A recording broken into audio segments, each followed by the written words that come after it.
Doctor মিজানস fertility কেয়ারে সবাইকে স্বাগতম। কথা বলবো আমি লো এএমএইচ নিয়ে।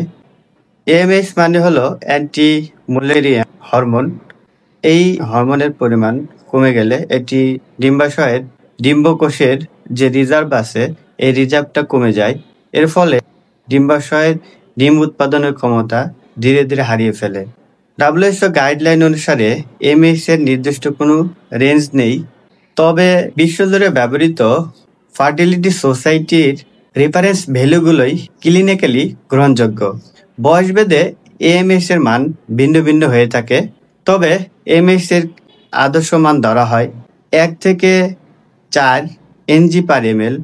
গর্ভধারণের জন্য কমপক্ষে 1 ng/ml এএমএইচ থাকা দরকার। এর চাইতে যদি কম হয় তাহলে সেক্ষেত্রে গর্ভধারণ করা সম্ভব হয় না। এএমএইচ একা দেখে সিদ্ধান্ত নেওয়া যায় না। এটা সবসময় follicle stimulating hormone, luteinising hormone, oestradiol এবং অ্যান্ট্রাল ফলিকল কাউন্টের সঙ্গে মিলিয়ে দেখা হয়। কারণ অনেক সময় পিসিওএস রোগীর এএমএইচ অনেক বেশি থাকা সত্ত্বেও ডিমের গুণগত মান খারাপ হতে পারে। বিভিন্ন কারণে এএমএইচ হয়ে থাকে। বয়স 30 বছর অতিক্রম করলে ধীরে ধীরে এএমএইচ কমতে থাকে।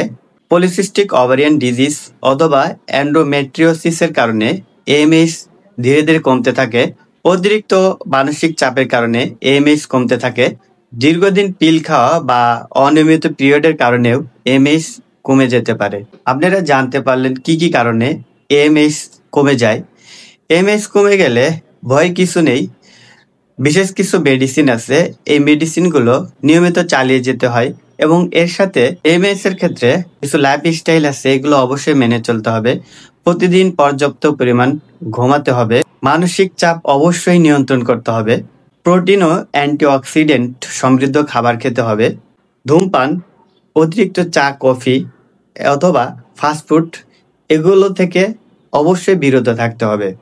তাই আপনারা যারা লো এএমএইচ এর সমস্যায় ভুগছেন তারা আমাদের স্ক্রিনে দেখানো নম্বরটিতে যোগাযোগ করুন অথবা আমাদের ইনবক্স করতে পারেন। তাই সর্বশেষ একটি কথা বলতে চাই, লো এএমএইচ মানেই অসম্ভব নয়।